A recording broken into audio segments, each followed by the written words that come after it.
evening.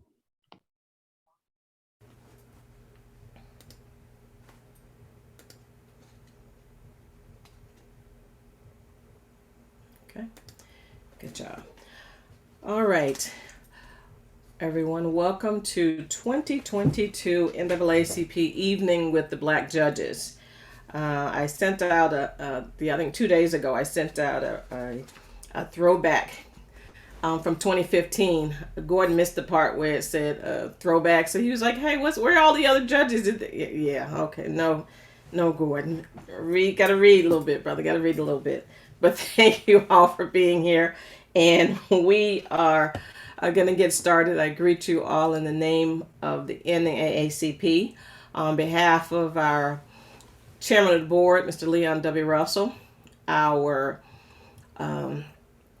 president and CEO, Mr. Derek Johnson, the 64 members of the National Board of Directors, our president, Mr. Dora Obianweze, president of the Florida State Conference, and certainly on behalf of all the members of the NAACP Fort Lauderdale Broward branch. Jazz, if you will look into, there's a Attorney Wilcox has a question. If you will take care of that, we will move the agenda. And with that, Minister Edwards. Thank you, Madam President. Let us go before the throne of grace. Eternal God and Father, we come in this hour thanking you for yet another opportunity, Lord, to gather for the purpose of justice. Tonight, God, we are thankful for another opportunity to celebrate the Black judges of Broward County. We realize, Father, that in your writ, you, out of your wisdom, allowed Ezra to set magistrates and judges over your people. People, oh God, who knew the law. And we are thankful tonight, God, that these Black judges and magistrates know the law. We pray, Father, now as we celebrate them and their accomplishments, that you would allow your spirit to be in our midst on tonight. We ask that you would bless each individual. In Jesus' name I pray. Amen. Amen. Thank you, Minister Edwards. Minister Edwards is our religious affairs chair. She also hails from the New Hope Baptist Church there on Sistrunk Boulevard. Many of the judges go there have gone there during Black History Month, and I believe the tradition continues. We will go now to Judge Jackie Powell, who will grace us with her wonderful voice singing Lift Every Voice and Sing. Judge Powell. Lift every voice and sing till earth and heaven ring with the harmonies of liberty. Let all rejoicing rise high as the listening skies. Let it resound loud as the rolling sea. Sing a song full of the faith that the dark past has taught us. Sing a song full of the hope that the present has brought us. Facing the rising sun of a new day begun, let us march on till victory is won. Stony Many the road we trod, bitter the chastening rod, felt in the days when hope unborn had died, and yet with a steady beat have not all weary feet come to the place for which your Father sighed. We have come over the way that with tears have been watered. We have come treading your path through the blood of the slaughtered,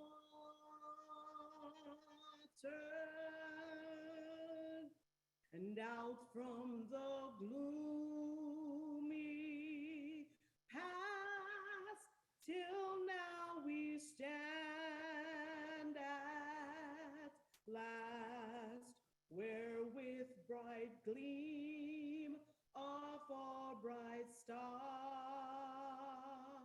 is cast. God of our weary years, God of our silent tears, thou who hast brought us thus far on the way, thou who hast by thy might led us into the light, keep us forever in the path we pray, lest our feet stray from the places, O God, where we met thee, lest our hearts, drunk with the wine of the world, we forget thee, shadowed beneath thy hand. May we forever stand true to our God,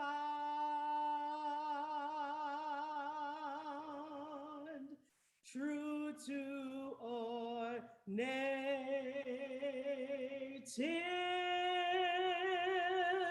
land.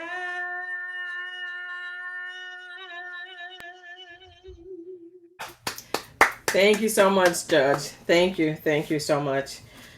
We've made a tradition now, y'all. So this is the second year in a row. So we've made it a tradition. We wanted to, since this is our Founders Day celebration, remind people of the struggles of our community throughout the years. So the South certainly was, and some say still is, a dangerous place. Broward County was no exception. The citizens of Fort Lauderdale and Broward County certainly moved to try to get a branch. The hanging of Reuben Stacy was the final straw. So that the records show, which we received from the Library of Congress, that our citizens started to write to the national NAACP to say, we need a NAACP branch here in Fort Lauderdale. There was already one in Pompano, there was one in Hallandale, but nothing in Fort Lauderdale. After Reuben Stacy was hung, the efforts double to get a branch here. However, National was reluctant because just carrying an NAACP card could mean the actual death of any individuals who were thought to have the affiliation with the NAACP. It literally took another 10 years until 1945 to get enough people, and it took 50 to come up with the $1 to pay the membership and to be brave enough to stand and say, I've had enough. On August 30th, 1945, the branch was beginning to form. They needed a location to meet. No church in Fort Lauderdale would allow the NAACP to meet. And I say that certainly remembering that there were burnings of churches at that time as well. But one church eventually agreed, and that was Mount Hermon AME Church. And so at 8:43 p.m., in the annex of Mount Hermon AME Church, 71 brave souls gathered to what would form what became the Fort Lauderdale branch NAACP. The Pompano branch president, who was a reverend, led the meeting, and our first president was Robert W. Davis. There are other stories that it is someone else. It is not. We have the actual minutes from the very first meeting, led by minister steeped in prayer to make sure that we were led from the pulpit. We have, and I'm going to, since I see a very special guest here, I'm going to stop there because he has done what we've asked. Gordon, will you introduce our special guest, please? It is my honor to introduce to all of you Justice James Perry, our 85th Supreme Court Justice, serving from 2009 to 2016. You do have the floor, and thank you so kindly, Justice Perry. You're muted, sir. You're muted. You're going to have to. Okay. And I'm the chairman of the board of my alma mater, St. Augustine's University. So people ask me, what have you been doing since you retired 8 years ago? I said, I've been working at this school, but I'm not getting paid. So they asked me to speak on why we need Black judges. Black judges are necessary. And I say Black judges, not judges of color, because Clarence Thomas is a judge of color. We don't need any judges like that. We need Black judges because if you're not on the menu, if you're not sitting at the table, you might be on the menu.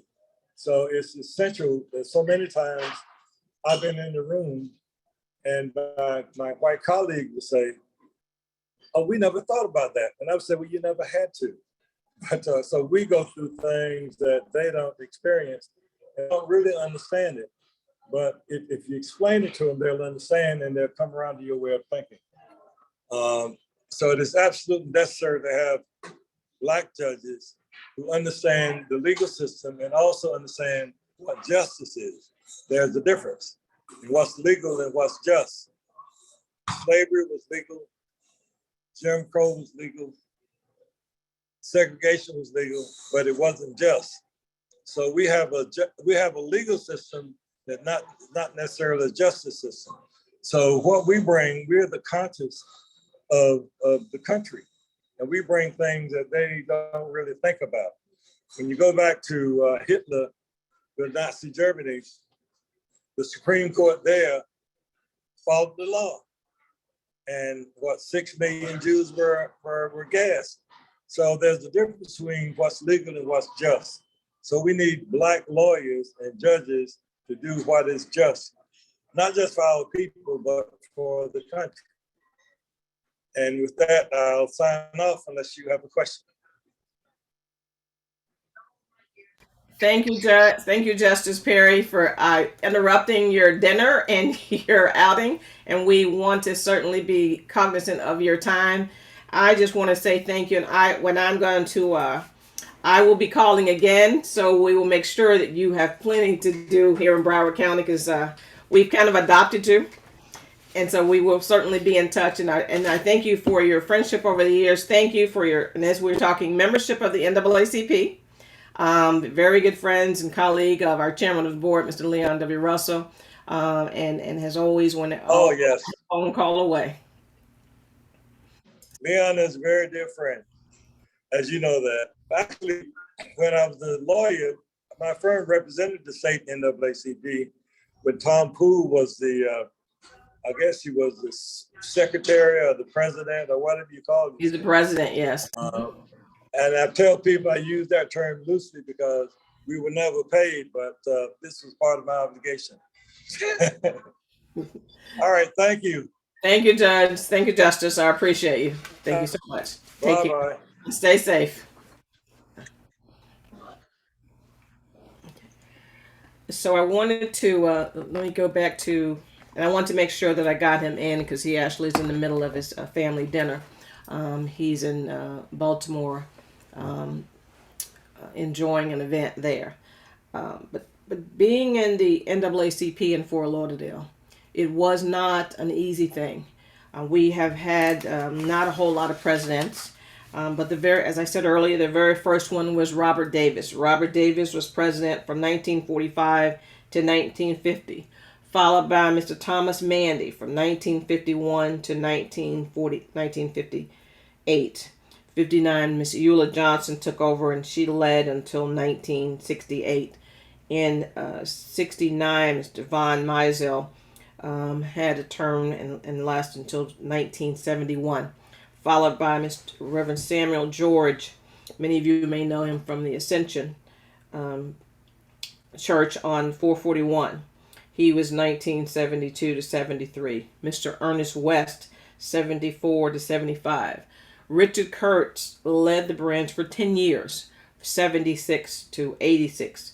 Carlton, followed by Carlton B. Moore, 1987 to 1988. And then that is when Roosevelt Walters, who is on tonight, took the reins, elected in 88, and took the reins in 1989 until 2000. William McCormick took the reins in 2000, 2004, and then I took over in 2005. And so we continue the tradition. We have just celebrated 76 years in the struggle of the Fort Lauderdale branch NAACP. All the other branches that came before us are no longer, but yet we still stand, and we will fight along with you and fight for you as long as there is a need for justice, and I think that will always be the case. And with that, I want to bring on our general counsel. Unfortunately for her, she gave me her cell phone number, and everybody knows I wear you out with questions and stuff, whatever I think out. But we're going to move to our general counsel, Judge Alona Holmes. Judge, if you will. Oh, I'm sorry. That's wrong. It's Gordon. I apologize. Gordon Weeks. I'm not reading my notes. I am not wearing my glasses trying to look cute. I have Gordon Weeks. If you will introduce the judges, I'd be greatly appreciative. It is my pleasure. It was so a great pleasure, and I was tickled pink to hear from Justice Perry. He is one of our great and esteemed jurists in the state of Florida. And we are all should be very, very thankful to hear some of his thoughts on justice. But I want to also introduce our senior most circuit court judge, a friend of this community, a friend of juveniles and children all throughout Broward County and the state of Florida, appointed in 2002, your judge, Judge Elijah Williams. I do appreciate you, Mr. Weeks, and thank you so much for the introduction. And I also wish to commend you for the job that you're doing as the elected public defender. I was mentioning to Gordon that I was walking through Publix last Sunday, and two of his employees stopped me who were not lawyers, and they made a comment to me that they really like the professionalism of the office that you put together. But more importantly, they said specifically, we really appreciate the fact that his mission is to treat everyone in our office fairly. So thank you, Mr. Weeks, for what you're doing. I just want to say very quickly, I was born and raised here in Fort Lauderdale, Florida, graduated from South Plantation High School 46 years ago, attended the University of Florida, got a bachelor's, master's in law degree. After that, I served in the Air Force as a captain stationed in Europe for approximately 6 years, got out, became a prosecutor for 3 years. Then I spent 9 years as the general counsel, legal counsel for the Broward Sheriff's Office, my last 2 years as general counsel. And I've been a judge now to be 20 years on April the 7th, 2022. So I just want to say thank you for having me, Madam President. Judge Holmes, always good to see you. Thank you. We also want to introduce someone I love to hear from. He's always jovial and has incredibly great stories. Appointed in 2009, he is a friend of our community and a pillar in our community, Judge Kenneth Gillespie. Gordon, thank you. Marsha, thank you for always hosting this event. Just very briefly, I currently sit in the probate division. And where's Judge Holmes? Judge Holmes swore me in back in 2009. I can't believe it, Marsha, Gordon, that it's been almost 13 years going into my 14th year. I'm not going to bore you with my accolades. Doesn't really matter. It's just good to serve the community. I am now in the probate division, a division that I really, truly enjoy.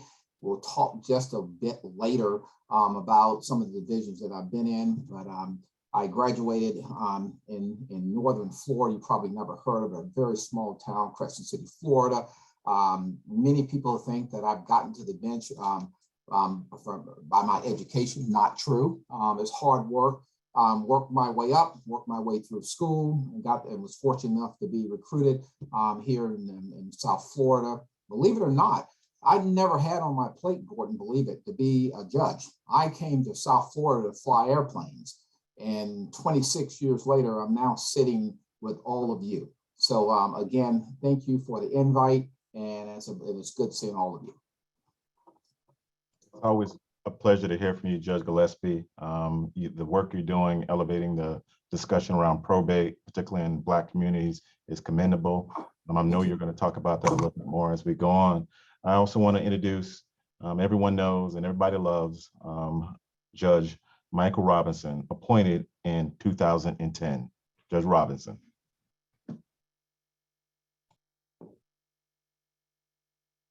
Good evening.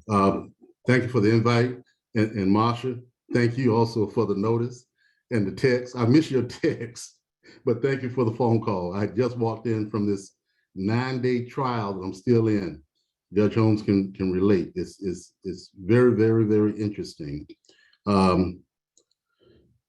Thank you for always having this event. I don't want anybody ever to call me again and ask whether I'm coming, because I'm gonna be here.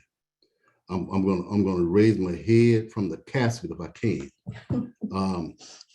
I love the NAACP. I'm a life member. I've gone to another level. I don't know what that level is, Sonia, but I'm at another level now. So used to represent the NAACP, and I had a rule in private practice. If you came from a church or the NAACP, it was always pro bono. I didn't advertise that for obvious reasons. I did want to get paid for some services. I want to thank you all. And I'm from Dillard, graduate from Dillard. I'm a Panther, and it ain't nothing like graduating from Dillard High School. We're about to celebrate our 50th year graduating. The last all-Black class at Dillard, 1972. I went to Fisk University. I'm going up for their reunion very, very shortly. And that's a sign of getting a little older and getting more gray hair. Got my BA from University of South Florida in Tampa, and then went back to the roots, North Carolina Central University, got my JD. I'm now sitting in the Civil Division of the Southern Judicial Circuit, handling complex litigation cases, money cases as we speak. And like Ken, I'll talk later about where I sat previously. But it's just it's great having James or Jim Perry on. And as he stated, it's our duty to get as many Black judges, be committed to that as we can. I won't comment on color or Thomas and all that stuff. That's for a later time. But it's a beautiful thing to see a panel. You look at this Zoom picture and you see Black judges. That is beautiful. It definitely is beautiful. I would be remiss if I didn't mention that you just heard from three of our most senior Black judges here in Broward County in the circuit bench, and they're doing some incredible work, probate, juvenile, complex litigation. It's the level of intellect and the quality that they're bringing to the bench. I can tell you, I stand on their shoulders. And many of us that have practiced before them stand on their shoulders for setting the way and leading the way in this community, and the way they've conducted themselves as judges. But without further ado, I do want to introduce someone that is very well known in this community, very much respected and very loved. Our very own Keith and Frank, appointed in 2016. Thank you, Madam President, for again hosting this wonderful event. Thank you to my friend, former trial partner, mentor, and our public defender, Gordon Weeks. It's good seeing you, my brother. I miss the hair. I'm not used to looking at you without the dreadlocks, but I understand you got a role to play, and I appreciate that, respect that. You're looking good, though. I hope you're taking care of yourself. I got to check on him every now and then, y'all. I give him a call every now and then, make sure he's eating right, taking some walks, getting some sun, getting some color. It doesn't look like you're getting some sun right now, but it's all right. Hopefully the clouds will go away. Did you say but I like yes, but we'll move on. Thank you very much. Again, it's good seeing you all. Good being here. I currently sit along with Judge Robinson and Judge Fanistock in the Circuit Civil Division handling money cases. As Judge Robinson said, glad to be here and on that, serving in that position. And my background, as Judge Gillespie said, doesn't matter. I'm from Melbourne, Florida. That's what counts. Parents are Peter Frank and Emily Frank, and honored to be their child and living up to the expectations that they set forth for me. Thank you all for allowing us to be here and serving you. Oh, one more thing. Shout out to the brothers of Alpha Phi Alpha Fraternity Incorporated and for your support, 06. No comment, but I'll let you get that one on me getting some sun, okay? He does call and check on me to make sure that I eat well. He does walk across the bridge to go and get lunch, and then he gets a salad. So he's very health conscious, Judge Frank. But I want to also introduce, appointed in 2017, one of our very own, loved and respected in this community, Judge Fabian Fanistock. Thanks, Gordon, and thank you, Madam President.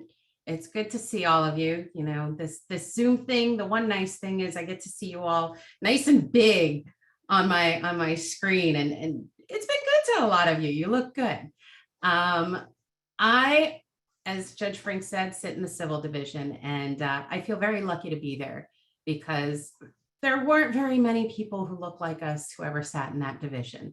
And as a lawyer, I think I appeared in front of you once, Judge Holmes.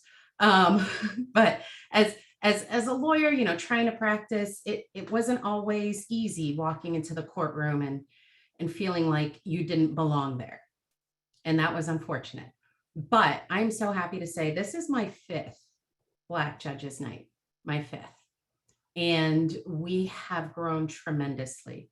In fact, if we do this by Zoom much longer, I might have to swivel you guys to my bigger screen and have you on 2 screens, which would be the best problem to have. But I'm just so honored to be among such great colleagues, all of you. I mean, to hear your stories, to hear your contributions, everything that you have done for all of us, for the community, it really is humbling to be sitting here among all of you. So I'm not going to bore you with my details. Y'all know that I'm from Piper. Yes, Judge Evans, you can't say anything about that today.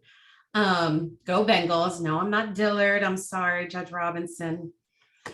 You know, we do what we can. I grew up in Broward County. I love Broward County, and I'm just very grateful to be here with all of you. And great job, Judge Powell, as always.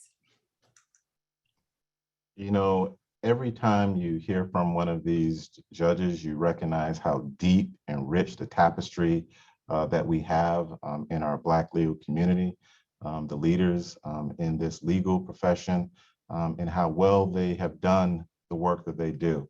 But I would be remiss if I did not introduce our newest circuit court judge, who ran very recently and won, appointed and ran in 2020 and elected in 2020, Judge George Odom. Good evening, everyone. I will not keep you long because my life is fairly short and I haven't done half as much as most of my colleagues and all of my colleagues on here. I'm going to tell you a little bit here about Black woman magic. I have the pleasure of seeing Judge Mary Rudd Robinson there in the screen.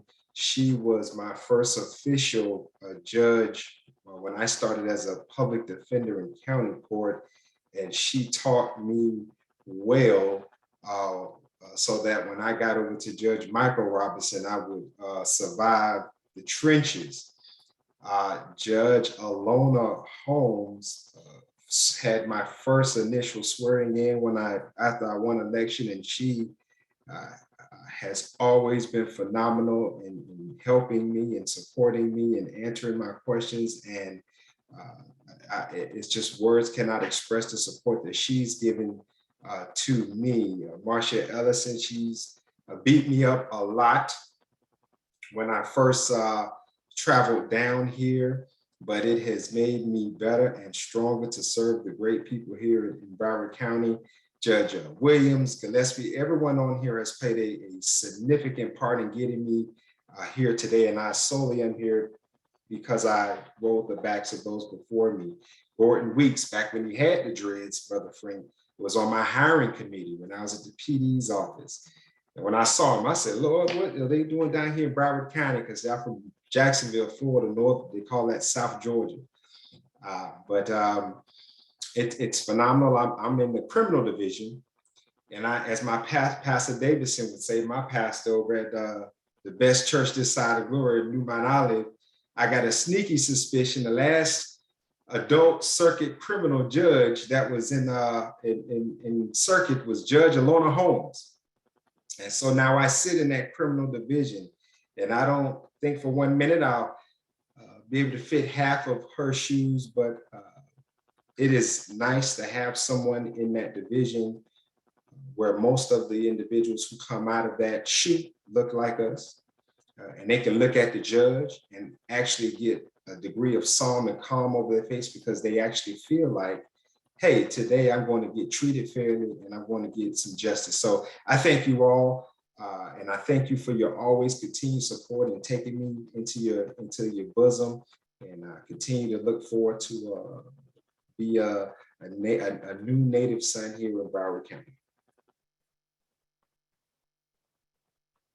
You know, it's always very proud for us to have not only all of these incredible jurors appointed to the bench, but when folks actually run and take that mantle, put themselves on the line and aspire to the bench, that's also equally fulfilling.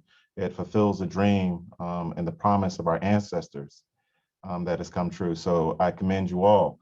I do want to introduce our senior most county court judge, but he's going to have a translator today because he's not feeling well, but he's not going to be able to talk. So I'm going to introduce him. He is our native son. He is steeped in Broward County history. He has an incredible story that he has traveled to get to the bench. We have Judge Cal LeVar Evans. Thank you. Appointed in 2014. Good evening. I am also a product of the 33311 at Walker Elementary School. Thank you, Madam President.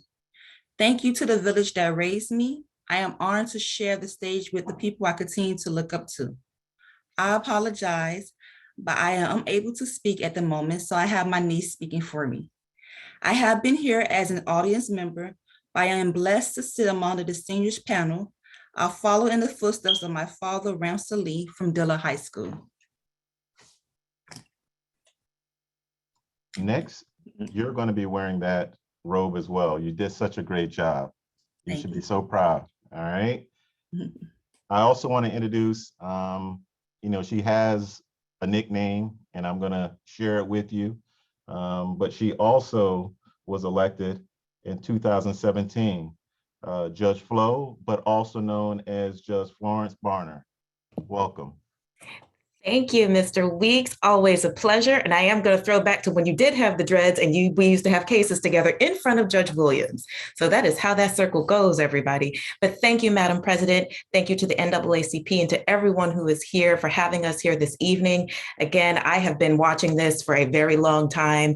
And the first time I ever had the opportunity to be on that stage, let me tell you, the wave of emotion that comes over you, you feel it, you earned it, you understand the gravity of the situation, you understand why you are here. And so thank you, Madam President, for continuing to carry this forward so that the young who are watching, including my babies who are back here watching, can see really what we do. And it's a pleasure to serve our community. Thank you very much. I'm always so proud to be even invited to introduce you all. But it's always a pleasure for me to be around this next person that I'm going to introduce. When I was an intern, she was in major crimes and handled some very, very complex cases. And I always admired her ability to stay focused on those issues. She's now transitioned to the bench, and we're proud to introduce our judge, our friend, our beloved Judge Phoebe Francois, appointed in 2018. Good evening, everyone. Thank you so much for having me. It's such an honor for me to be here. Thank you to the NAACP and President Ellison for not only having this every year, but for supporting all of the Black judges, not only through the appointment process, but through the election cycles and any other issues that we may have. So we truly appreciate you. We truly appreciate the NAACP. And I also want to just take this time to just thank all of the senior judges for their mentorship throughout the years, Judge Holmes, Judge Williams, Judge Gillespie, and Judge Michael and Mary Robinson. Thank you so much. You guys have guided us, and we are here because of you guys and the fact that you guys have paved the way for us to be where we are. So thank you again. I don't want to talk about myself because I now that I'm in first appearance court, I am trying to fly under the radar as much as possible and not be noticed. So I just want to say thank you to everyone. And I do want to make a shout out to the ladies of Alpha Kappa Alpha sorority. My bad. Good evening, ladies. Too late. It's always a pleasure. You cannot fly under the radar when you're on TV every day. She serves as our first appearance judge, and many of you probably see her on your local news almost weekly. She does an incredible job, and we're all very proud of her being on the bench. But I want to next introduce someone that has an incredible voice, incredibly moving, and it made me feel so incredibly proud. You'll probably never see anywhere across the United States a sea of Black judges but more importantly, Black judges that are still seeped in tradition of this community. And with the beautiful rendition of the Negro National Anthem, I would like to introduce to you Judge Jackie Powell, appointed in, strike that, elected and ran in 2018. Jackie Powell. Well, good evening, everyone. Thank you again, Madam President, for continuing to keep us at the forefront in the community by doing this Night of the Black Judges here in Broward County. Those who have participated over the years and those who are participating tonight, I'm sure, continue to be inspired. Before I forget, I just want to say hi and shout out to my sister, who I saw put a note in the chat. My sister Shireen, she lives in New York and she logged in tonight to be here. So, hey, Cher. I'm just so grateful. I'm grateful. And every day I get up, I am grateful to God. I'm grateful to the community. I'm grateful for this opportunity to be able to serve in this capacity. There is the word that says, to whom much is given, much is required. And so I stand on that every day, and I do not take this job lightly. It is, you know, when my mother calls and I tell her to stop doing this and she won't, she calls me Judge. And I said, you did not name me Judge. And she said, yes, but she said, it makes me proud to say that. So every time she calls me on the phone, she goes, hey, Judge. That is something that just resonates with me, because that means that there is such a great responsibility that we all have, and that I strive every day to live up to and to carry on. You know, had no idea that today I would be sitting here in this capacity. And I know that Judge Williams does not remember, but many, many years ago, before he was on the bench, when he was working at BSO, and I was working in a local law firm, they would have me call every time there is a problem. They would say, Jackie, call Elijah. And I'm like, I'm not an attorney. Why are they having me call him? Jackie, call Elijah and tell him this or that. And he was always so gracious. I would tell him whatever was going on. He'd relay back a message and he'd say, Jackie, I'm gonna try and do the best that I can do, you know. And then years later to have, to know that he made it to the bench. And then years later to know that now I'm serving alongside him on the bench. And that is the legacy that runs here in Broward County. When I was at the Public Defender's Office, as a supervising attorney in the county court division, appearing in front of Judge Mary Robinson. And we all knew that when Judge Robinson waved our hand and said, Jackie, we know you gotta get it in order, because she was not having it. And that's the legacy that I have come now to be sitting alongside, and I am so gracious for it. And I tell you that I don't take this lightly, because I know Judge Phoebe's trying to fly under the radar. There's no way that you're going to be able to do that, because there are so many people out in the community who are looking at you and looking to emulate you. And then when you go out in the community, they're looking to see how you interact with them. And so there is no escaping this. I currently serve in the county civil division.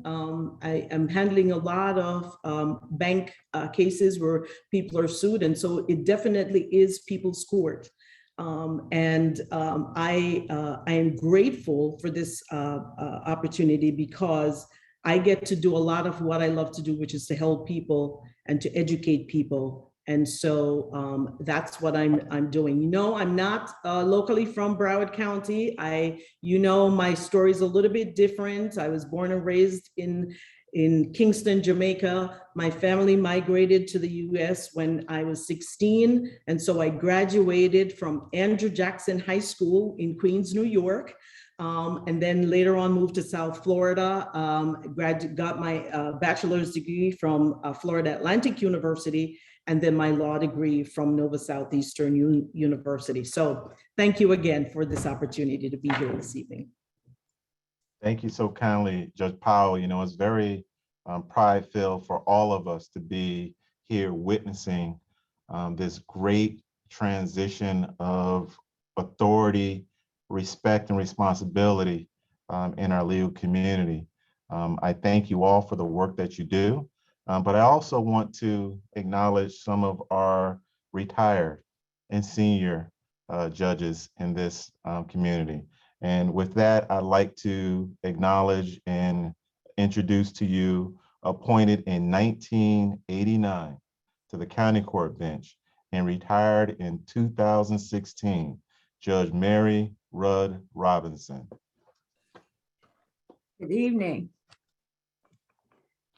It gives me great pleasure to be here this evening. I remember the first Meet the Judges night we had. I think there were 3 of us.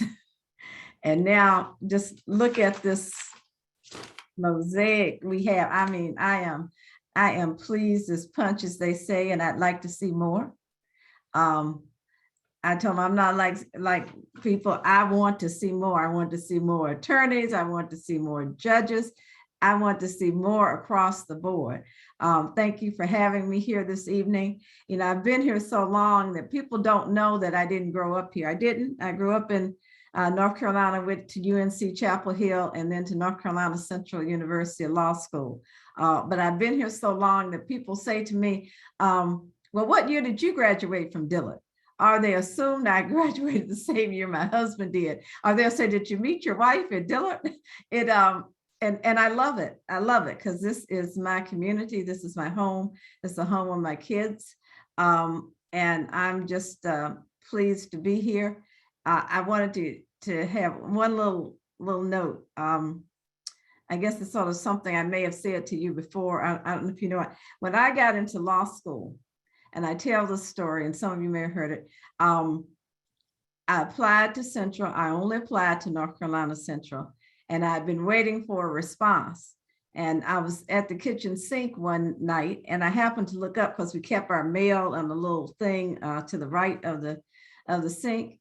And I saw this letter that had North Carolina Central's emblem on it. And I said, when did that come? And so I picked it, I opened it up, and they had accepted me. It was an acceptance letter. And in the acceptance letter, they not only accepted me, but they gave me a tuition scholarship. And I was supposed to get back with them. Well, the only problem with that was the deadline had come and gone. And I'm like, I can't believe this. I can't believe this. So I got on the phone, and we didn't have cell phones, a regular house phone. I got on the phone.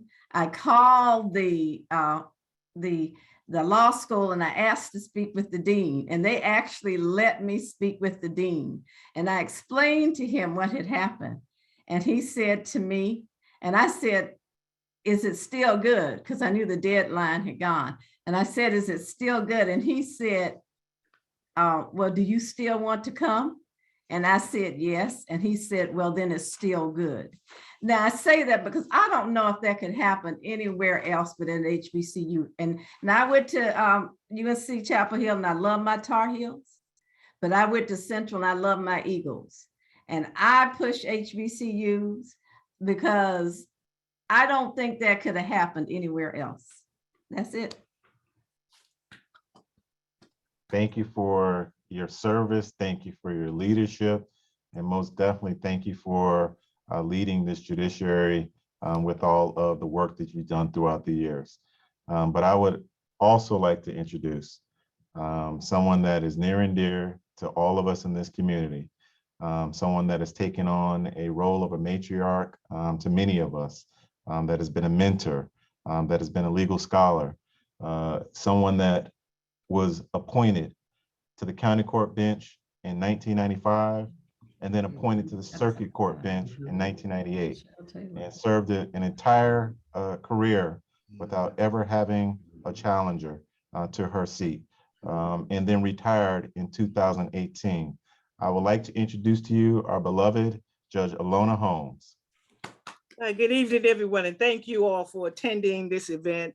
I just have to say this, and you all can read about me, but I'll just tell you, North Philadelphia, born and raised. In the playground is where I spent most of my days. But I moved to, my family moved to Deerfield Beach, Florida in 1974. So I'm a graduate of Deerfield Beach High School, go Bucks. I went to FAU undergrad. And I won't tell you what FAU stands for, but because Jackie loves them. Jackie, I paved the way for you to get there because it wasn't all that nice when I was there. I call it find another university. So my tithe and offerings and all of my tuition went to make it a nicer place for you. But I did go to an HBCU for law school. And I like Judge Robinson, I'm plugging HBCUs. That's where you can get the backbone to deal with what the judges have to go through on the bench to make it through. So I went to Texas Southern University, the Thurgood Marshall School of Law, and graduated there and came right back here and became an assistant state attorney under Janet Reno, an assistant United States attorney under Dexter Leighton. I left there because I got appointed by Lawton Childs to the county court bench. 3 years later, he appointed me to the circuit bench. And I held on as long as I could. I was waiting for another Black woman to join me on that circuit bench. And so Fanistock finally came. So that made my retirement a lot more easy.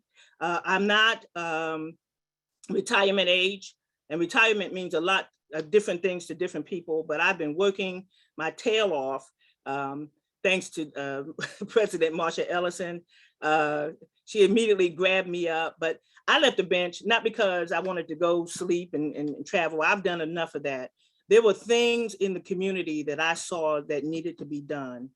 And it's my desire, and still my desire, to get a lot of that done. So being general counsel to the NAACP is one of those things.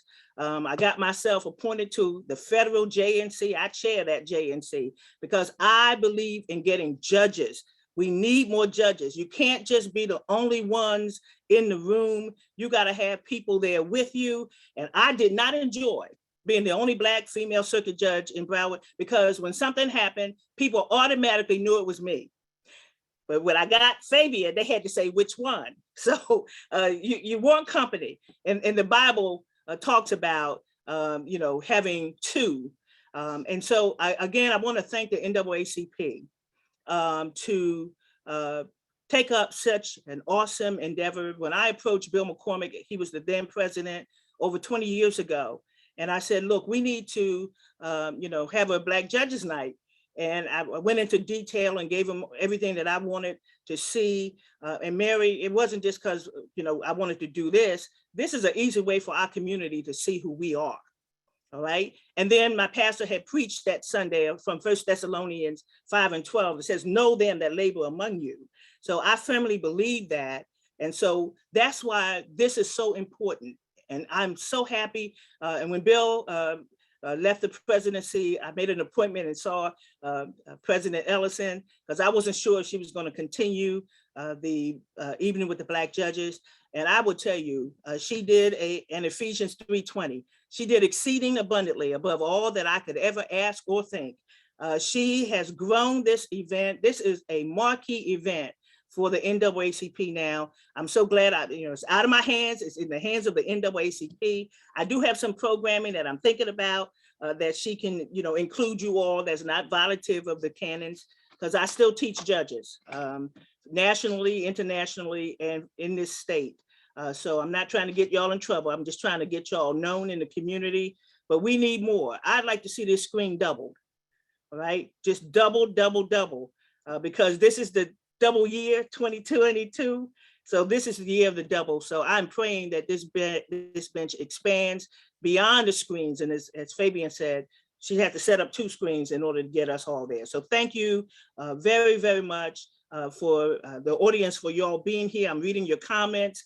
You all are engaged, and I love you all. And just stick by, because now you're going to hear from Roach and the other panelists. So if you know which judge is Roach, put it in the comments. Let's see if you were listening last year. All right, thank you. Gordon, am I ready? Oh, Judge, you are always ready. We love you. But I want to follow up on one of the things that you said. We want to grow this event. And how do we grow it? And we recognize that there are two ways to the bench. Some of the folks that are on the screen have chose to run, and they were successful. And they now are circuit court judges and doing incredible contributions for this community. And other folks have been appointed. The next two individuals are magistrates in Broward County. Both of them have their name presently before the governor for consideration for advancement and appointment to the bench. I would like to first introduce to you, appointed in 2016, Yves Laventure, our magistrate. Good evening, and thank you for allowing me to be a part of this. Thank you, NAACP, Madam President. I have the distinction of having pretty much worked either with, against, or before just about everyone on this panel, except I think maybe Judge Vanderstock. I got a chance to meet her and learn her ways after her appointment. So I have to say this, when you see greatness, and when you see greatness on the bench, it calls you to try to emulate that. And I've had wonderful, wonderful examples all the way around to do that. I also had, I'm probably one of the few people who can, I honestly say this, I tried to get a case against Mr. Weeks back before he even grew the dreads in the first place. So there's that distinction. I'm actually not I was born in New York, but my family who is from Haiti. They went from Haiti to Canada, said that was too cold, went from Canada to New York, said that was too cold, and then they came down to South Florida. So I was raised in Dade County, but for almost the past 20 years, I've been in the courthouse in some form or fashion. Initially as an intern, then as a prosecutor with Michael Sachs, and then on to my current position through the mass efforts of many people to make sure that my position was one that was selected from a fair process. And that cannot go unstated. I started attending this before there were this many people donning the robe. So I'm happy to see that it's expanded, and I would love to see it expanded more. I currently sit in probate. I am one of two magistrates in probate. I work with Judge Gillespie on a lot of issues, and I'm happy to continue to serve the public. And thank you again for an opportunity to be a part of this wonderful evening. So this is an opportunity for all of us as a community to grow and expand this incredible bench, this incredible tapestry of Black judges and Black attorneys that are serving in this community. I can tell you it's always humbling to see those folks that you once were in court with aspire to the bench and then see their incredible judicial temperament. I had the opportunity to observe Magistrate Laventure in several hearings, and was incredibly impressed with his patience, his kindness, his consideration, and his understanding and deliberation of law. We thank those folks that aspire, but more importantly, we appreciate that you bring the good work to the work. So I thank you for that. But without further ado, I want to introduce to you another very impressive young lady that is also before the governor for consideration to be appointed to the bench. Magistrate Alana Robinson Woods, appointed in 2019.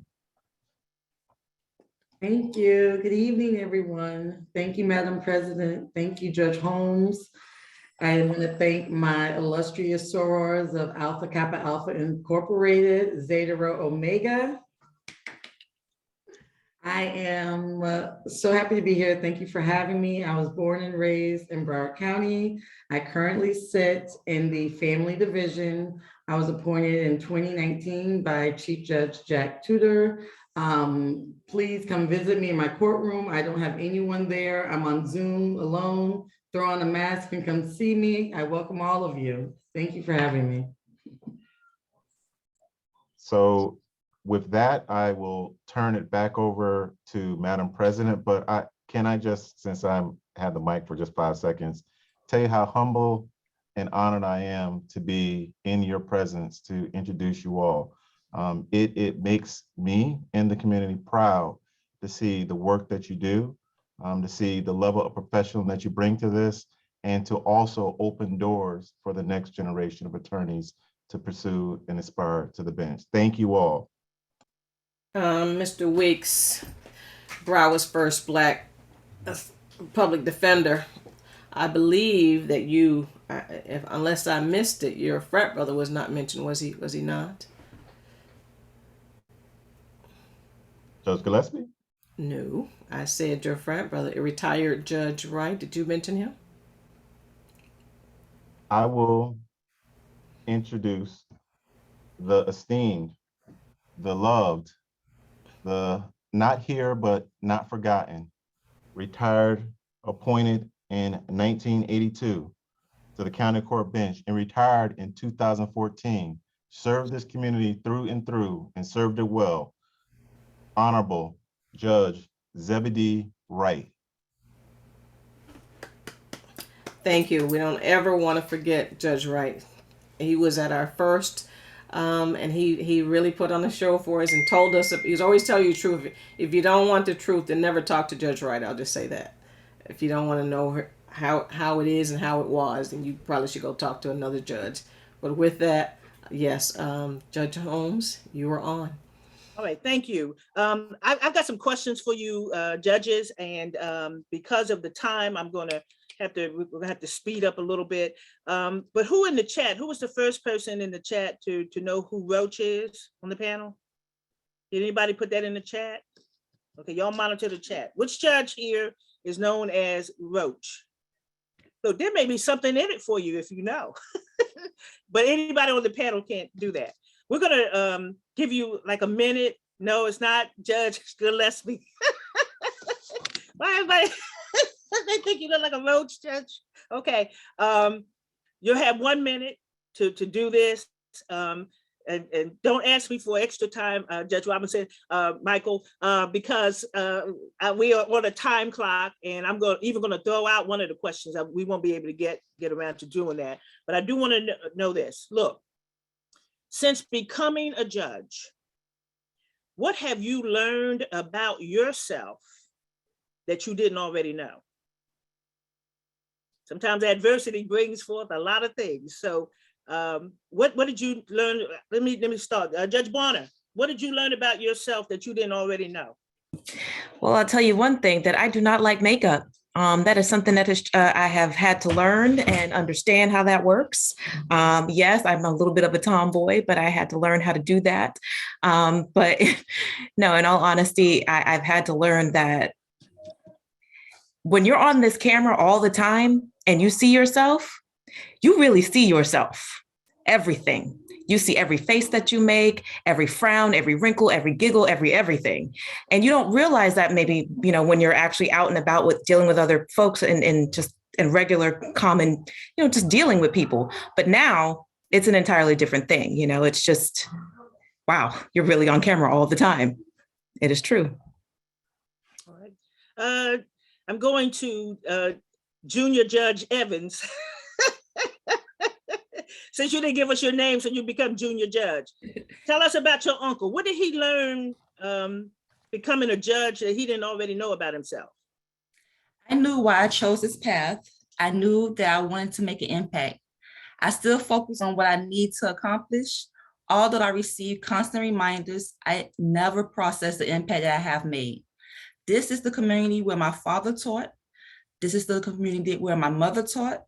I won't go far to say that I enjoyed being challenged in 2016, but I have no idea just how much support I had in this community. I am eternally grateful for the outpouring of support that I have received over the years. You spoke loudly and I heard you. The love is reciprocated. I don't take anything or anyone for granted. The Divine Nine has always made their presence felt. The NAACP helped me get into college, and I can't forget my amazing niece. So what did you learn, Judge? Answer the question. The witness will answer the question. Tell me something you learned about your uncle that you didn't know until he became a judge. I'll put you. I learned, especially, he's very dedicated. especially being here today. He really wanted to be here, and he wouldn't miss it for the world. So I know he's very dedicated to his job, to his community, and just helping everyone. All right. Thank you, niece. All right. You're welcome. All right, Fabian, what did you learn about yourself that you didn't already know? That's an excellent question. I was hoping I was going to get the other question, not this one. I read your mind. What did you learn about Fabian? What did I learn about me? I don't know that it's something that I learned that I didn't know before. Like I always knew I had empathy, but I think when you're a lawyer and you walk into a courtroom, you walk out and the ruling doesn't go the way that you want it to go, you just kind of blame the judge, right? Oh, they don't know what they're doing, whatever. But what I realize, and I think it's true about myself and probably all of you, because I've learned from all of you, we bring this home with us. You know, like I really do stay up at night wondering, did I make the right decision? Did I make the right call? Did I judge the credibility the right way? And I'm happy that it keeps me up at night because it means that I care. I'm not a black and white person. It's not. And anybody who thinks that this job is black and white, then it's not for you. This job is hard, and I bring it home, and I was not expecting that about myself. All right. Judge Williams, what did you learn about Judge Elijah H. Williams that you didn't already know? Well, I figured out I'm never going to grow up. I'm never going to. And I used to work with these homeless veterans down at the Amtrak station, and a couple of them told me, they said, Judge, we figured out why you're so good in juvenile. They said, you're very young-minded. So I'm always happy when I have my alumni from South Plantation bump into me and say, you're the same person we knew 46 years ago, you've never changed. And last thing I'll say is I recall this interview with Denzel Washington, not to compare myself with him, but he was asked why he was good at what he did. And he said, I take my job very seriously, but I do not take myself seriously. So that's my thoughts on that. Magistrate Woods, what did you learn about yourself? You haven't taken the bench yet per se, but you're in a quasi judicial position. What did you learn about yourself? That now you already went through the JNC process, so they already know it. So what did you learn about you? Well, I started right before the pandemic, and I was in my courtroom for maybe 3 months. And once we transferred to Zoom, I realized how patient I was and how we're all the same, because in Zoom, you have unstable Wi-Fi, people freezing, people coming on 10 minutes late or an hour late because they were in the wrong Zoom room. But you're patient because my computer freezes too. Or I came on late too because I had unstable Wi-Fi. So you realize how patient you can be, not only in the actual case you're hearing, but in outside circumstances as well. All right, good. All right, Judge Odom, you've been on the bench a minute. A minute. Hot minute. No, you made a year. Okay, so in the 366 days that you've been around, what did you find out? Well, I think the biggest thing I've learned, and it's coming in, so I got a list. But at the top of my list, I'll say is I don't know everything.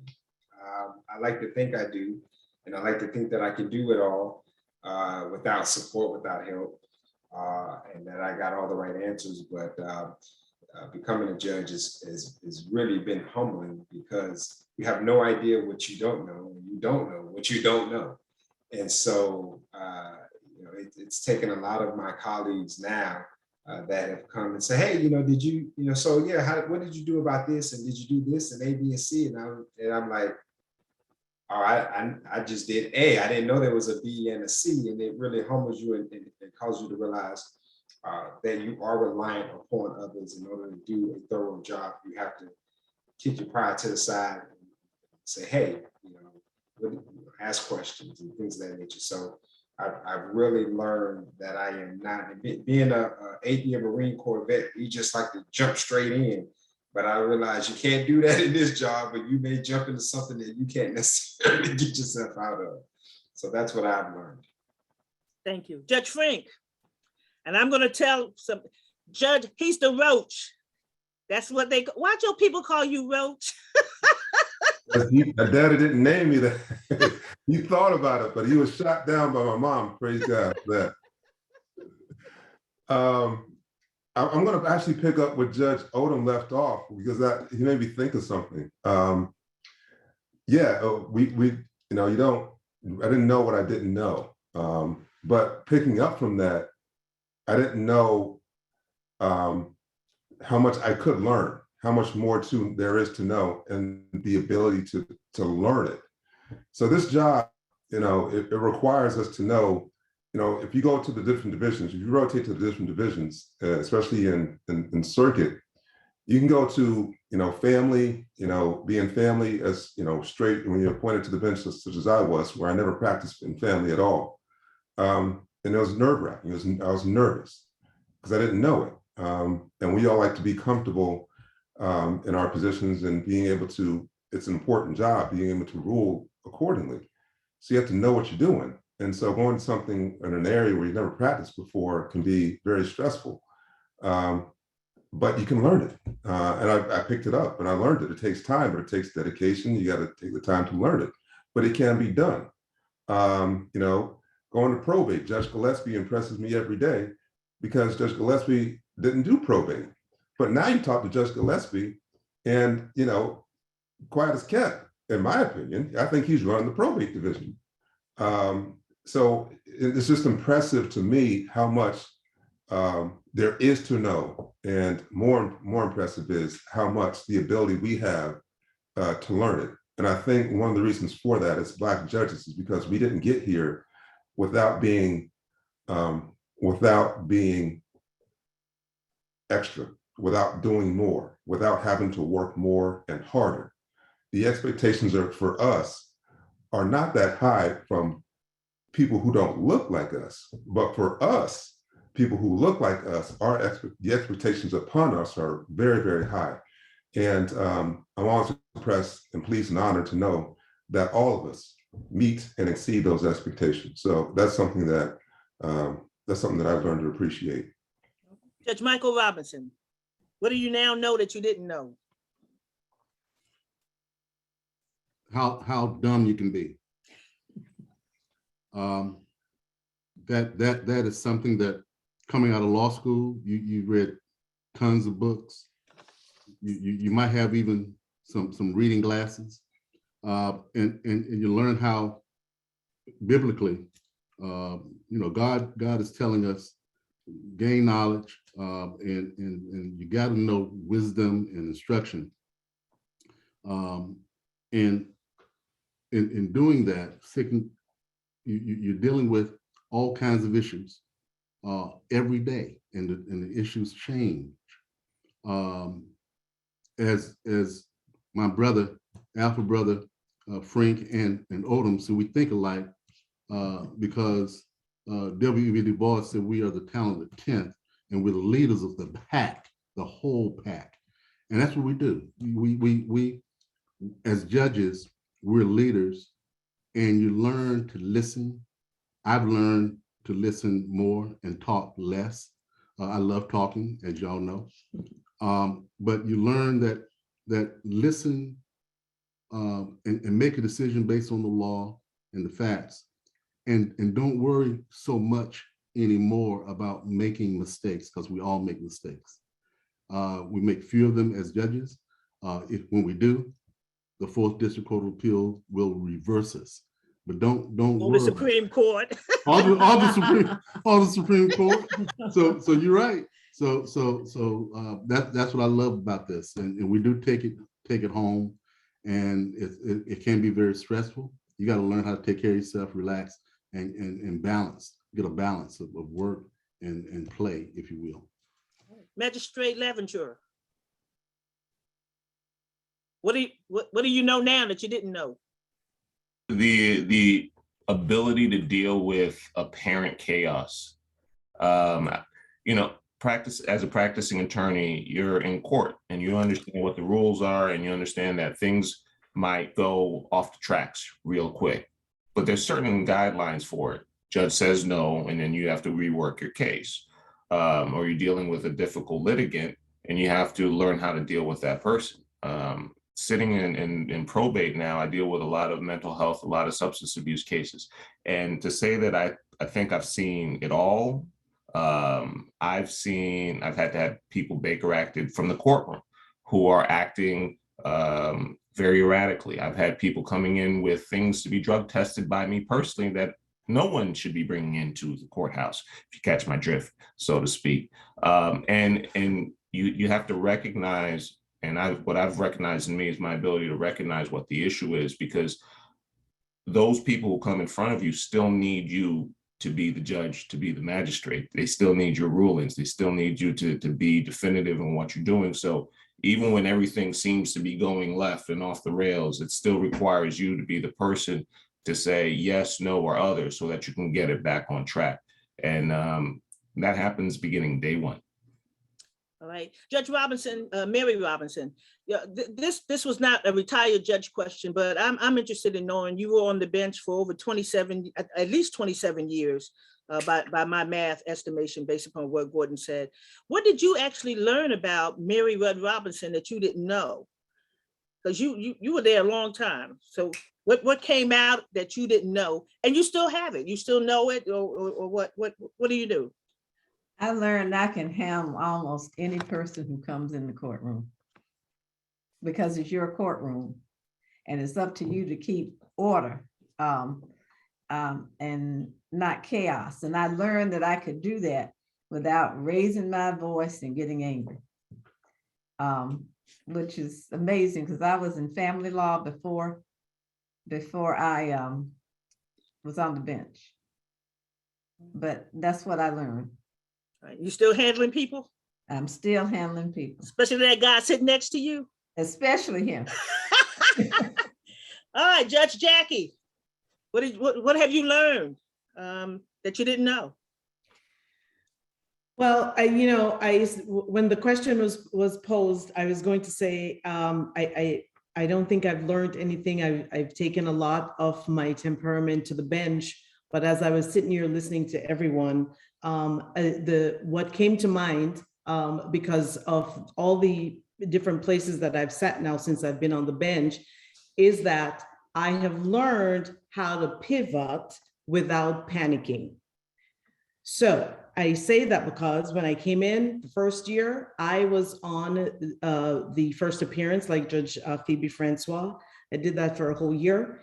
And then the second year, I went to the South Satellite doing a hybrid county civil and criminal. And just when I was just getting acclimated to doing that, the pandemic hit. And then we were doing first phone hearings. And then by the time I got used to doing the phone hearings, we went to Zoom. And then the Zoom thing turned into one big thing. There is breakout rooms, there is calming people down, there are people showing up without shirt, and people showing up sitting in the bathroom, and people showing up in their beds, and you're managing all of that. And people don't know how to unmute themselves, and people don't know how to turn their camera on, and all of that. And then, so I was learning a new thing, a new area of law that I had never practiced before, and then dealing with all the pandemic things.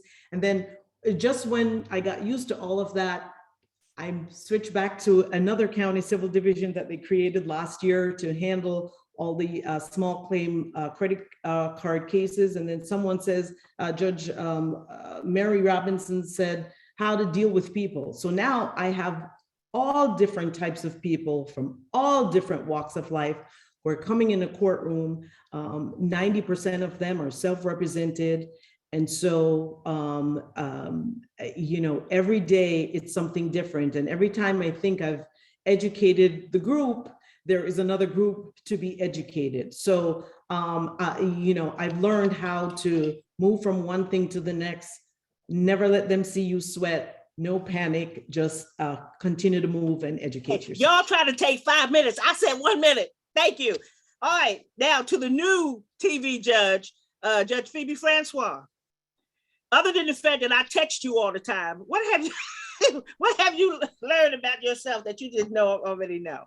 I think I'm going to say it's similar to Magistrate Woods. I think I never knew how patient I really was. I don't think you could do this job without being patient. And being in first appearance, not only do you have to deal with, you have to be patient with the defendants, but you have to be patient with the public defender as well as with the private attorneys and the state attorney. So, and I also learned that I could have a stoic face. I never knew that I could have a stone face. I usually make expressions, but I've learned to just kind of just look at just not have any expression on my face and actually be able to listen and not show that expression. So I think that's what I learned about myself. All right. And the stoic man, Judge Kenneth L. Gillespie. Judge Holmes, I don't know if you remember this, but this is— I remember everything there is about you, but I promised I wouldn't tell. All right, this is an unorthodox response, but when I sat with you in 2009 to 2009 to 2010, the end of 2010, almost 2 years, you and I talked on a daily basis. So what I've learned about myself, and I don't think I realized this until probably about 3 years ago, and that is to trust my own judgment. Trust my own judgment. And what I mean by that, the judge that I was 10 years ago, I think the judge that I am now met somewhere, and what evolved is to trust my own judgment. And it's a collection. It's a collection of not only sitting with you, it's a collection of Judge Williams. Judge Williams, I've talked to him about decisions. He's always made me think that I was right, even when I was wrong. But the point I'm making is that a judge has to have some degree of some level of confidence to begin to trust their judgment. And you begin, I think after so many years, and 13 years is not long at all, but I think just in the last 2 to 3 years that I've really reached a point that I trust my judgment. And I think it's a collection of not only you, and I talked with Marshall, I talked with so many different people, but it's also mom, dad, grandma, big mama, those type of people that instilled in me what I think a judge needs, and that is good judgment. And I think that in the last 2 or 3 years, I'm comfortable with my judgment and I trust it. So that's what I've learned over the last 13 years, quite candidly. Unorthodox, but it works for me. Thank you. I think with me, what I really learned, I knew it was in the back of my mind. I knew as a lawyer, I had to be competitive. And I just thought when I became a judge, everything would be equal, but I learned over the years that I had to be twice as good to get half as much. Okay. And I stayed on that bench, even though folks wanted me gone, but I stayed there to lift the standard, to keep the door open for other judges that look like me to come through. And I'm still a driven woman. I don't sleep much. I try to get everything done. I've asked God to, as Joshua did, to stop the sun so that I could get extra hours in a day. But I will continue to work hard to get more judges that look like you all on the state court bench as well as the federal bench. And just remember, you're going to have to work twice as much, twice as hard to get half as much. In 30 seconds and 3 words, what hidden talent do you have? Okay, everybody unmute yourself right now because I don't have time for you to get yourself off mute. Everybody unmute. We got 1 minute to do this because I'm over time. Everybody unmute, and I want you to think about it, okay? What hidden talent that the citizens of Broward County don't know you have? And tonight you're going to tell. Some of you are contortionists. You can twist and everything. I think that's water. But think about it. Give me 3 or 4 words. I'm a musician. Okay, I don't think a lot of people know that, but I'm a musician. All right, Eames, what you got? I can bake. Ooh, you can bake. Okay, Fabian. I like to grow orchids. I need to talk to you. Okay, Judge Williams. Talent for classical music. I've been instruments for orchestras and symphonies. All right. Magistrate Woods. I'm a dancer. I knew you were that contortionist. All right, Junior Judge, what does your uncle do that we don't know about? I would like to say dancing, but he has mentoring a generation behind him. All right, so he can dance? This I gotta see. I'm gonna have to go. All right, Judge Frank. I can cook. Cook what? Whatever you want. I can cook. I'm calling you. Judge Odom, what you got? Landscaping. You do landscaping. All right, Judge Taylor Barter. I can box, like actual boxing. Like North Philadelphia boxing, Joe Frazier? Listen, Carroll City boxing, I got this. That left. All right, excellent. Judge, when I go through certain parts of the city, I'm coming for you. I'm gonna take you with me. Okay. All right. Judge Gillespie, what you got? I am an excellent cook. Yes. His specialization is chitlins. So for those of you who don't know what that is, look it up. Google it. All right. Judge Powell, we know you can sing, but what else you got? I can cook. I can cook. What you cook? Everything. You do brown stew chicken? Seafood, but I love seafood. Seafood. Okay, I'm coming by. All right, Judge Mary Robinson, what you do? I can sew and I bake. All right, Judge Michael Robinson. Grill. All right, and last but not least, Judge Pahobi. I can cook and I can bake. What you cook? See, anybody know? At work, and I make all these gourmet meals now, so. All right, so now that you all in the audience know, and Madam President, you know what all the hidden talents of this group, everything is in the house. So when we go back to in person, you know who to call for every activity that the NAACP wants to put on. Thank you all, judges. You've done a great job. Madam President, back in your hands. Thank you so much, Judge. Nobody does anything alone. You didn't get to the bench by yourselves, and you won't stay there by yourselves, and we won't get others to join you by ourselves. So we have a group of folk who are very supportive. They know too that this screen I should have to click 2 screens in order to get it. And so I invited some of our friends here. Jasmine, if you and Sonia will bring over our first guest, Mr. Bose. And they are here because we want you to know and we want you to hear that you are not alone. And I want everyone to know that we are, the community is here for you.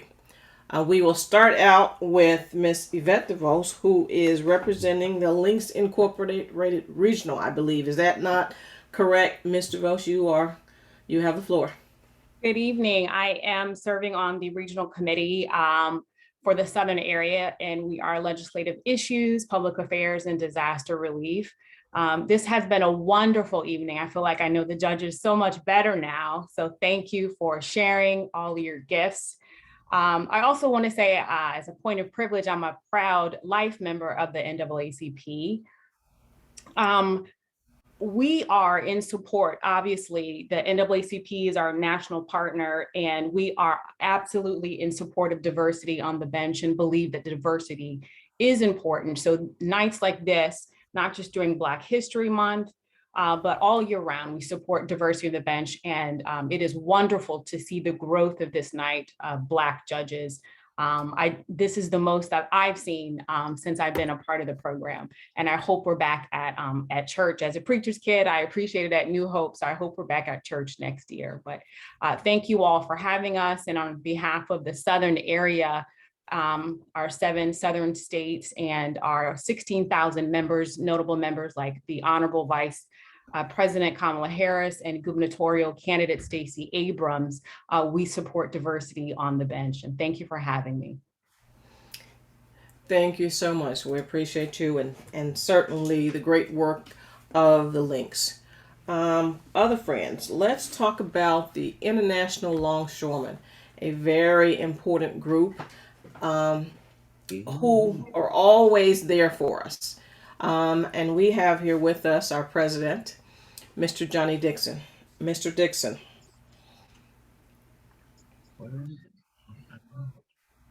Can you hear me, Marshall? Yes, I can hear you. Okay, yeah, I'm Johnny Dixon, the president of International Longshoremen's Association. First and foremost, I would like all of our judges to know that they have the full support of the International Longshoremen's Association. Our members will continue to support diversity on the bench. And as a community, we can continue to increase the amount of Black judges that we have, but we have to figure out a way to motivate our community to get to the polls to vote. I would also like to myself personally thank the judges for their service. You guys are truly role models in our community. Let's keep this momentum going and make sure that we get our members out to the polls. Also, Gordon Weeks, I'm in full support of your statement that we need to grow this event. This is a beautiful event. Thank you, Marshall, for all the time that you put in to get this event going. And also from sentiments from Justice James Carey, when he made a statement stating that if we're not at the table, we're definitely on the menu. So we have to do our business and make sure we get as many judges and attorneys to the table as possible. And also, Madam President Marsha Ellison, man, you are truly a community leader, and I thank you for bringing all of us together and giving me this opportunity to thank our judges. Thank you, Mr. President, and thank the longshoremen. We appreciate you. All right. Next, I think this brother is, he got this funny stuff. It looks like black and old gold that's behind him. I don't know. Judge Robinson, do you know anything about that? Girl, you know the color very well. Love it, love it. We have the president, I believe, of Alpha Phi Alpha Fraternity Incorporated, Mr. Drain Cicero. Mr. President. Good evening. Good evening to you all. Thank you, President Ellison, again, for continuing the efforts of Evening with the Black Judges. We're so grateful to be invited each year to have the opportunity to be in front of or to witness this event each and every year. We're especially proud that we have 3 of our own chapter brothers who sit amongst this esteemed group. But more importantly, just the diversity that we see here, the representation that's present, it speaks volumes. So again, you know, the sentiments that everyone else has shared, that we would love to see this I would love to see it be uncontained. I mean, you know, just for it to grow beyond our belief. We definitely support diversity in and within our county, throughout our county. I'm glad to see just everyone here and what this has grown into. So thank you so much for your service, for your professionalism, for your bravery. Some of you had to take huge leaps of faith to take on the journey that you've taken on. So we stand with you, we support you, and thank you again so much for all that you've done. Thank you, sir. We appreciate you. Next, we have I believe those ladies, as if Dr. Osgood she'd say Alpha Kappa Alpha Sorority Incorporated. We have with us this evening Miss Leslie Campbell. You have the floor, Miss Campbell. Well, good evening. On behalf of Dr. Rosalind Osgood, our president of Zeta Rho Omega chapter of Alpha Kappa Alpha Sorority, we greet you with a heartfelt welcome. It's an honor for me to witness 12 Black judges sitting on the same panel in the month of February, men and women. And as we're greeting you tonight, I would have to tell you, I'm still in my school building where we're actually celebrating Black History Month. And some of our judges have actually been here to Park Lakes to address our students. So right now, my heart is beating very fast because I'm just so honored to be here. We paid close attention, this month we paid close attention to the tributes that Blacks have made. And this panel, in my opinion, is a dream fulfilled. A special hello to the ladies of Zeta Rho Omega, our judges, Judge Mary Rude Robinson, Judge Phoebe Francois. I remember when we invited her to Park Lakes Elementary, so thank you so much for coming. Also, Judge Robinson and his wife have both participated here at Park Lakes. And then Judge Flores Taylor Barner of the Epsilon Zeta Omega chapter, and our other sister chapters who are also represented tonight, Chi Psi Omega, Alpha Alpha Beta Omega, Kappa Kappa Omega, and the other amazing judges. And I will say, some of you I truly have met personally, but I want you to know that your names truly radiate. My brothers happen to work in adoption. And so I've heard some of these judges' names. My brother's Joe Carter. So he's always talking about the excellence of these judges. So he is going to be so proud to know that I finally get to see your faces and know who you are. Thank you for your great work. You guys have really, when I say guys and women, you've motivated me here tonight. There's no way I cannot be motivated to come back and continue to impress on our children that they can be whatever they want to be. And if I could have taken my computer tonight and hooked it up on that in the middle of their Black History program, just so that they could see you, it would have just been fantastic. So please know that you are truly appreciated, and congratulations for all the hard work that you have done. We certainly appreciate fantastic role models. Have a wonderful evening. Thank you, ma'am. Next, we have Kappa Alpha Psi Fraternity Incorporated.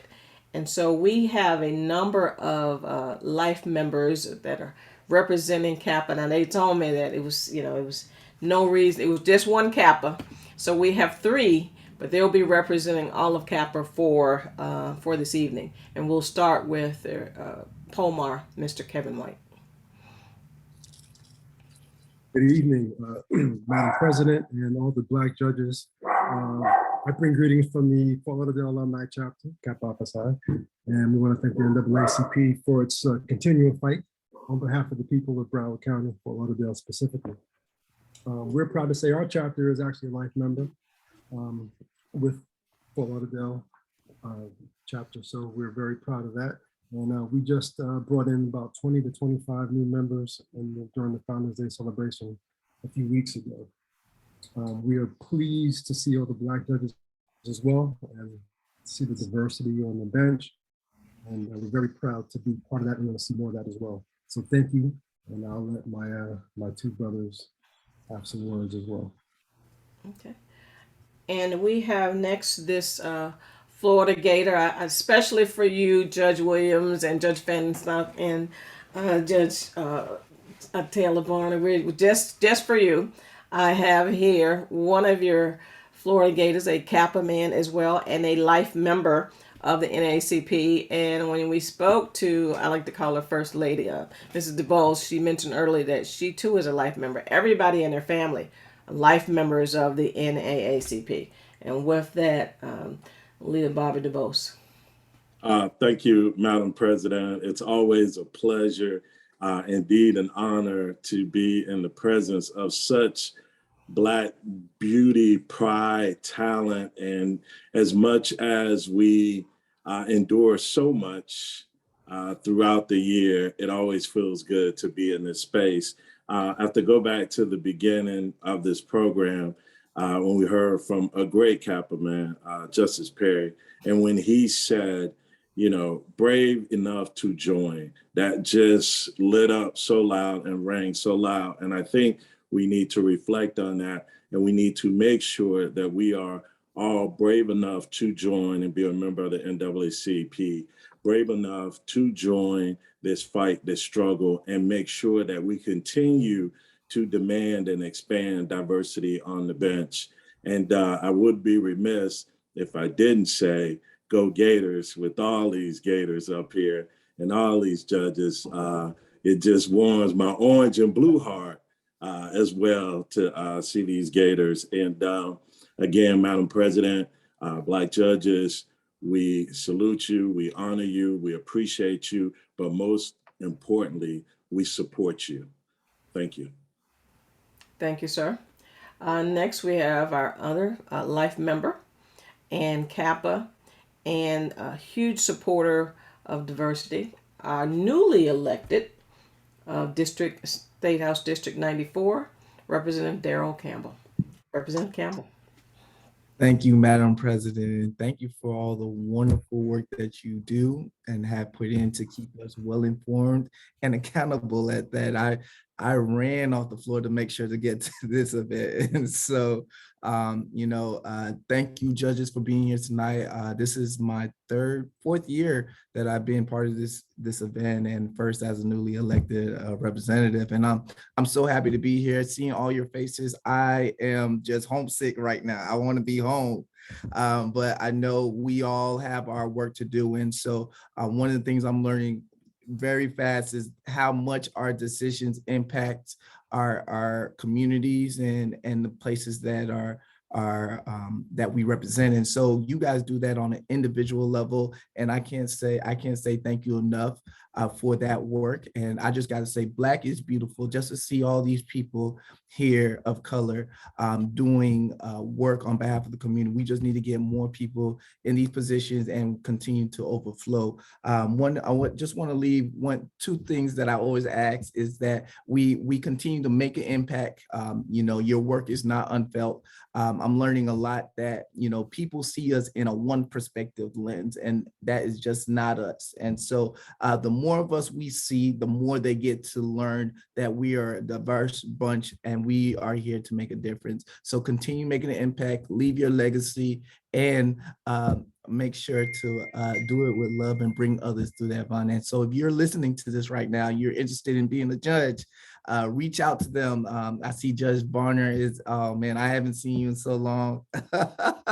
But look, Black is beautiful. Thank you for all the work, and thank you for having me at this illustrious event. Thank you, Representative, and thank you to Kappa Alpha Psi Fraternity Incorporated. Thank you so much. From that, some other friends that we have are from Omega Psi Phi Fraternity Incorporated. We have the Basileus of Eta Nu chapter, Mr. Bruce Brown, and also joining us is a social action chair, I believe, Dorsey Miller III. We'll start, since Zeta Chi is the oldest, I think, of the two. We'll start with Dorsey Miller III. Thank you, Madam President. Can everyone hear me okay? Yes, sir. First of all, let me greet everyone on behalf of our chapter bossless, Frank Gaines, who apologizes he's unable to be here tonight. But I'm grateful that he asked me to appear in his stead. I know many of you, I've appeared in front of many of you. I can recall being in front of Judge Holmes as a young lawyer and being nervous as I watched that counter she used to put on her bench tick down, and when 5 minutes is up, you better stop talking, otherwise you're gonna have to deal with her. But it's so good to see so many of you, the Robinsons and Judge Williams. Many of you I've known over the years, either from our profession or from just working in the community and being family friends and having opportunities to see each other at various events. I'm very happy to see that we have so many Black judges now. When I started practicing law almost 20 years ago, I can recall coming to this event, and there may have been 4 or 5 on the bench at that time. To see how it's grown is nothing short of amazing and something we should all be grateful for. And I agree, we do need more Black judges, and hopefully as the years go by, we'll see our numbers increase. I also want to just thank you for your service to our community. What you do is often thankless work. You don't get the recognition you deserve, but all of us here tonight are happy to not only support you, but let you know how much you are beloved by your community and how much we appreciate all the sacrifices you make. So thank you so very much. Thank you for allowing me to be here and to speak, Marcia. And I'll add to Bobby's sentiments and say, go Gators. Thank you. Thank you so much. Okay, Brother Basileus, you have the floor.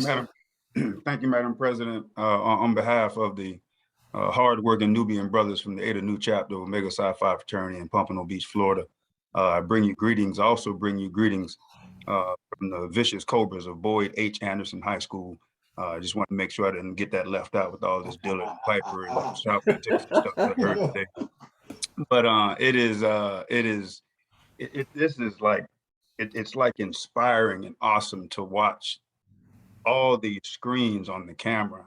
I got to the state attorney's office and we didn't need a screen. We could have just, it was Judge Robinson and Judge Wright. And then Judge Taylor came, and then the ball game changed when Judge Holmes got there. And so the 4, 5, 6, 7, all of these screens are just, it's amazing. And we just want you all to know how important it is. And we, the brothers of Eta Nu, stand behind you. We stand for diversity on the bench. We stand for you stepping out on faith and taking the risk to lead us. And we're committed to following you to the first family of judges, the Robinsons, and there's another one. I mean, there's 3 of them now. I mean, this is, I mean, y'all are taking over. Just all the ways that Judge Mary Robinson poured into all of us as young prosecutors and young lawyers. I just want to thank you. Your esteemed husband, who was torturing us back then on the defense side, the young bully that was Phoebe Francois when she got to the PD's office and just would, kind of just try to, intimidate all of us at the state attorney's office, and the country boy Ken Gillespie. Man, to see you all polished up with a robe on and being the senior statesman is just it's really impressive, my brother. So I'll be by for some chitlins next weekend, and we can chalk it up like we normally do. Judge Holmes, who got me my job at the U.S. Attorney's Office, I can't ever stop thanking you. He picked up the phone and said, hire this young man. And you didn't have to do that. I'm not really sure why you did that, but I'm certainly thankful that you did. And so please keep doing what you're doing. I too would love to see the screen double and triple in size, and just the progress that we've made in such a short time. I don't have any doubt that can happen. Godspeed to all of you. Thank you so much. And please keep doing what you're doing. Love you much. And there's nothing you can do about it. Thank you, sir. Next, I believe, and are we missing one, Jasmine? Those devastating divas of Delta Sigma Theta Sorority Incorporated. Ooh, here she is, right here. I am missing someone. Yes, I'm right here. Madam President, happy Founders Day. Good evening to all of our honorable judges, and happy Black History Month, everyone. I'm Valerie Harley Gardner, and I bring you greetings on behalf of the Broward County Alumni Chapter of Delta Sigma Theta Sorority Incorporated, where I currently serve as chapter president. I would like for you all to know that the Broward County Alumni Chapter of Delta Sigma Theta Sorority continues to appreciate each of you.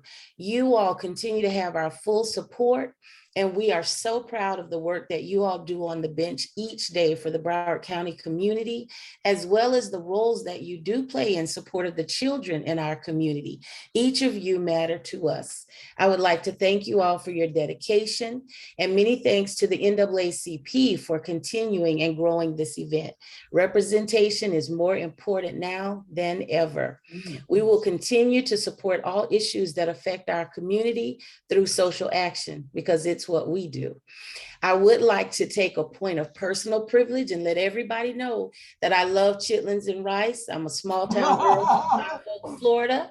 And I would like to take a moment to honor my HBCU, the Florida A&M University. So go Rattlers. Thank you, and good evening, everyone. Thank you. Ms. Hall-Chavez. I don't know. Good evening, everyone. Thank you to President Ellison for us having this wonderful night tonight. I am Crystal Hall-Chavez. I am the proud president of the North Broward County chapter, home of Ilona Holmes. I am a proud graduate of Dillard High School, Florida A&M. I could just rattle them off. I went to Florida State, so sorry about the Gators, sorry about that. I just want to say how proud I am to be a part of this evening. Oh, also go to Mount Olive. Don't want to forget that. I want to give all the shout outs to everybody. I am so proud to be a part of this. You guys are our ancestors' wildest dreams. It is an honor to be amongst you. To whom much is given, much is required. And a lot has been required of you guys, and you are rising to the occasion. I am proud. I am honored to be in your presence. Please keep up the great work. We are here and we are cheering you on, and we are proud to know you and love you. Thank you so much for all that you do in our community and to change the world. I love you all. Have an outstanding night. Happy Black History Month. Thank you, ma'am. Jazz, are you speaking for Broward County Alumni Chapter? Madam President, you had the Broward County Alumni Chapter president on. She spoke already. Her name was Valerie Harley Gardner. I think it's South Broward. It was no longer. Okay. All right. She was on, but something must have happened. But I know that I had spoken to her. She did assure me she would be here. So maybe a problem with her system. Just want to make sure we got everybody. And that takes us to the Phi Beta Sigma Fraternity Incorporated. We have Mr. Mark Johnson. Good evening, everyone. Thank you for allowing me to speak tonight. Madam President, esteemed judges, my name is Mark Johnson. I'm the Social Action Director for the Gamma Gamma Sigma chapter of Phi Beta Sigma Fraternity Incorporated and the State Secretary for the State of Florida Executive Board. And I bring greetings on behalf of our chapter president, Brother Anthony Alexander, and our state director, Brother Ruben Grant. Just want to say that we absolutely positively support each and every one of you. We thank you for the service that you're providing by sitting on the benches and just promoting and moving forward the benefits to the Black community by being on the bench. Many of you have stated that you want to see this panel grow in the future. And I promise you that the Brothers of Phi Beta Sigma Fraternity Incorporated will be tireless and continue to work hard to make sure that our people get out to the polls and exercise their right to vote so that more people who look like you all can be on the bench. So I want to just basically ask that God bless you in everything that you do. And as that seasoned saint said to Denzel Washington in the movie Malcolm X, y'all keep on doing what you doing. Jesus will protect you. God bless, and thank you very much. Thank you very much. Thank you, Mr. Johnson. Very much. Next up, we have Dr. Trina Sanders representing Zeta Phi Beta Sorority Incorporated. Dr. Sanders. Thank you so much, President Ellison, for the floor. So on behalf of Zeta Phi Beta Sorority Incorporated, the Fort Lauderdale chapter, I bring you greetings from our president, Anita Fain Taylor, who couldn't make it this evening. So thank you for this opportunity to speak briefly. So I'm Dr. Trina Sanders. I'm the chair of our Social Action Committee. And so since our sorority's inception in 1920 at Howard University, Zeta Phi Beta has rejected the status quo. Our 5 founders dared to be different by establishing a sorority that would chart the course of action and raise consciousness of their people. Over 100 years later, their courage continues to inspire us and take a stand against injustice and become beacons for positive change. So this past weekend, we had the pleasure of celebrating 72 years of service to the greater Fort Lauderdale community. In 1950, 7 courageous women chartered a new course of action for Broward County. They were motivated by the urge and desire for cultural affairs, political action programs, and promoting higher education. So I'm sure if they were here today, they would lead the charge in supporting diversity in our judicial system. So in the following their principles, we are so pleased to support any endeavors that would help accomplish your efforts. So we thank the judges who are here this evening. Representation matters. We thank you for paving the way and smoothing the path for other judges of color. Thank you so much, and shout out to all the judges who attended HBCUs, especially Judge Mary Robinson, North Carolina Central. I'm a product of HBCU, North Carolina A&T State University, Greensboro. So thank you so much, President Ellison. I noticed the swag when you said that. I wanted to certainly recognize Dosha Johnson. Are you able to unmute? She is a past worthy matron of the Golden Victor number 44 chapter here, who is certainly my sister and doesn't let me go anywhere without having them having my back. Past worthy matron Johnson. Good evening, and you know I'm shy. You know I don't want to be on this line, but I am extremely proud of seeing my Black sisters and brothers as sitting on the bench. I'm glad I never had to be in front of neither one of you all. And much luck to you, and I do want to see it grow. And I have not missed a judge night yet. Thank you so much. And I got some Monolith people there that I can see, and my cousin. Crystal, I think Crystal left already, but Crystal Hall Shivers is my cousin. Okay, so we got connections helping, making sure that you stay there. Thank you. Thank you so much. I want to just say this. Judge Evans has he really is not feeling well. But and he didn't tell me this, but I can tell you that in our community, the streets are talking. There are those that are questioning his loyalty to the bench. There are those that don't look like me that think that he should be working now. If he could be in his courtroom physically, he would be. So we have to make sure that to let the powers that be, Judge Robert Lee and others, who would be holding him to a standard that is unrealistic, being that he is ill. And so we don't intend to sit around and let Judge Evans be treated differently. So I want you all to just be ready, because we may have to go and visit the courthouse, put our mask on and go down there. We may have to make sure that Judge Lee understands that Judge Evans takes his job very seriously.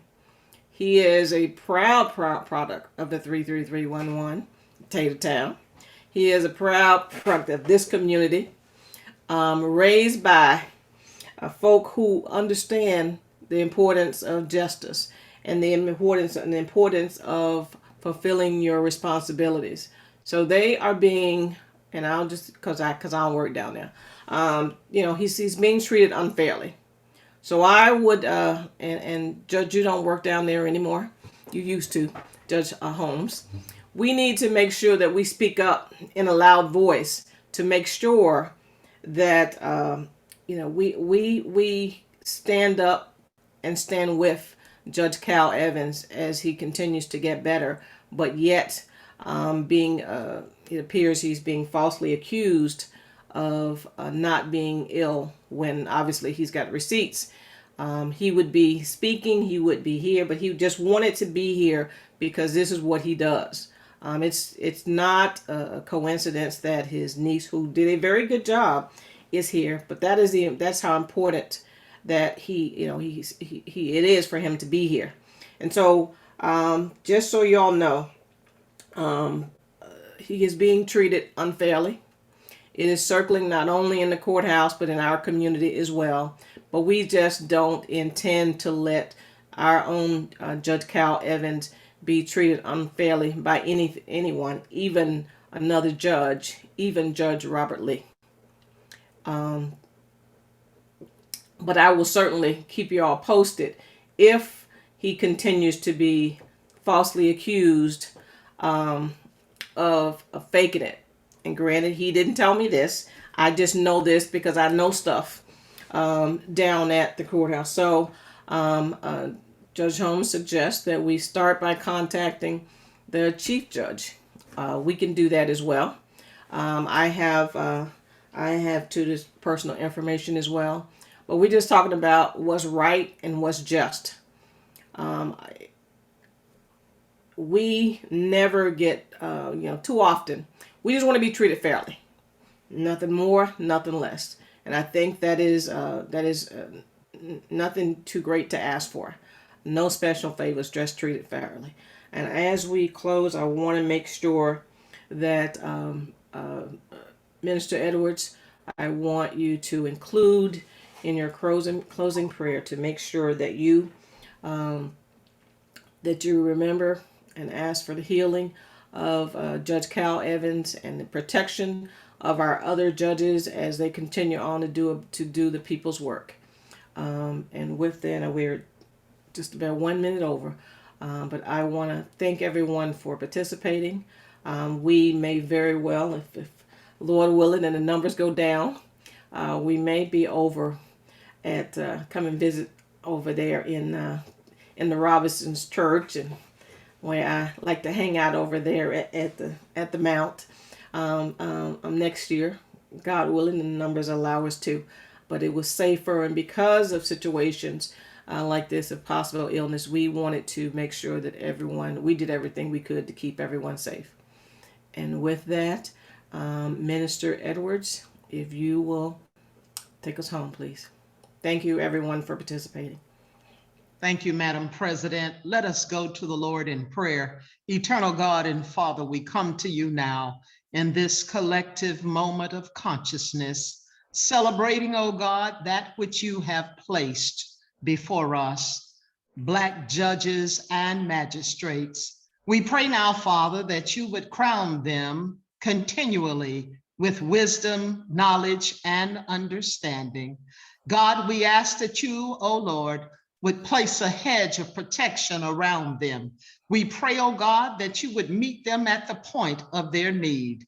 Some need you on tonight, God, to bring healing to their body.